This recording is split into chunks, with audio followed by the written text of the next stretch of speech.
It's official. After 4chan's devastating hack, the internet's favourite cesspit is in the process of rebooting. Also in your hacking news roundup, the owner of HaveIBeenPwned has himself been pwned.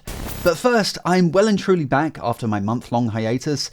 The best hacking news always seems to happen when I'm away or otherwise incapacitated. But anyway, unless you've been living under a rock, you'll already be familiar with the 4chan hack, so in this segment, I'll just be focusing on the developments over the past 24 hours. So, shortly after the hack on April 14th, the site went dark, with apparently leaked emails from 4chan's moderation team painting a grim picture. Due to ongoing events, unfortunately a total of 19 volunteer janitors and one moderator have decided to leave Team 4chan. If this trend continues, I'll be blunt, we will not be open to continue operating the website.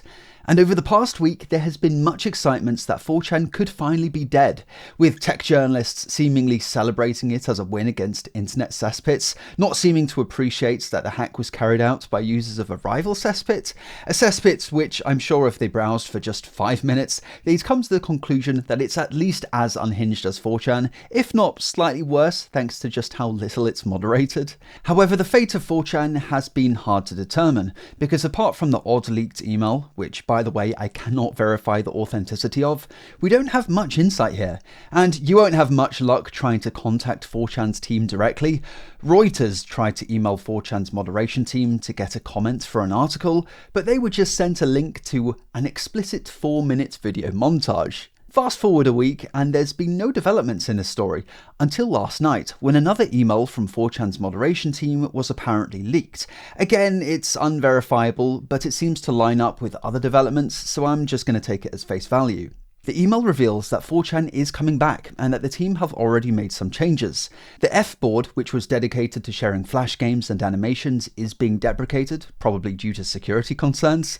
Also revealed is that up until now, the site had been running on 2 old Dell servers which date back to 2010, back in the olden days when the site was being run by its previous owner Moot. The team have also temporarily disabled the ability for users to upload PDFs, which was how the hackers breached the website in the first place. 4chan just wasn't properly checking that uploaded PDFs were actually PDFs, so it was possible to upload a malicious PostScript file which exploited a vulnerability in GhostScript, the tool that 4chan was using to generate thumbnails from PDFs. But you can't blame GhostScript for that though, because just like from a user perspective, 4chan hasn't really changed much over the past 20 years. Apart from implementing the internet's worst captures. From a technical perspective, the site hasn't really changed much either.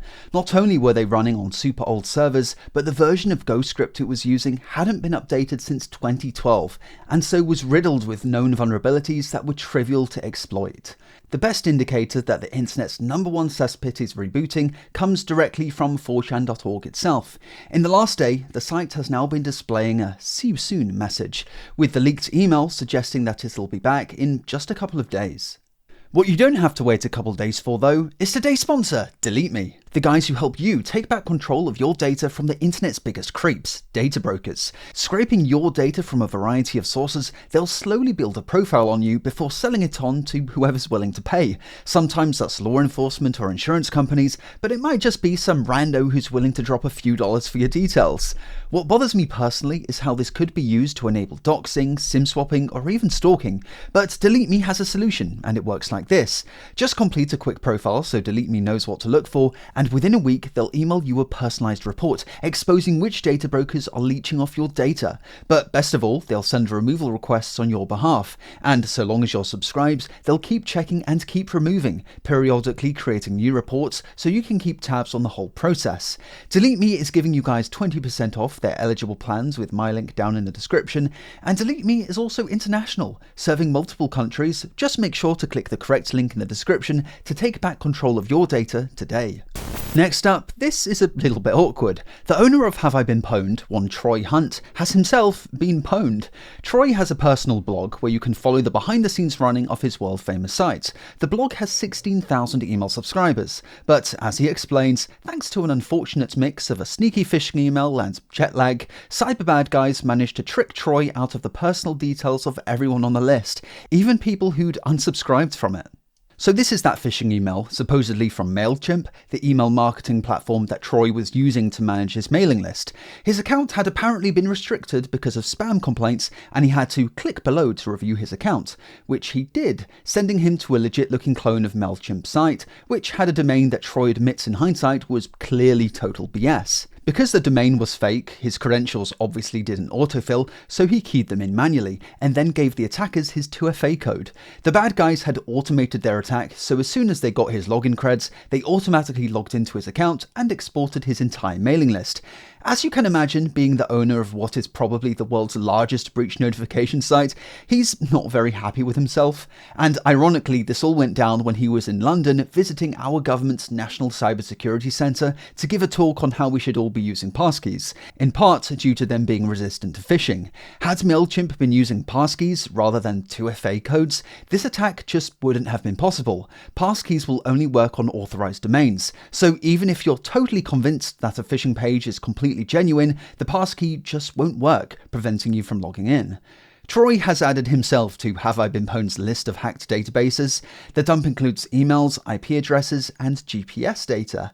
But don't worry too much about your GPS coordinates, that's just derived from IP addresses, so it's a very rough estimate. More interestingly though, the data breach included a list of people who had unsubscribed from the list.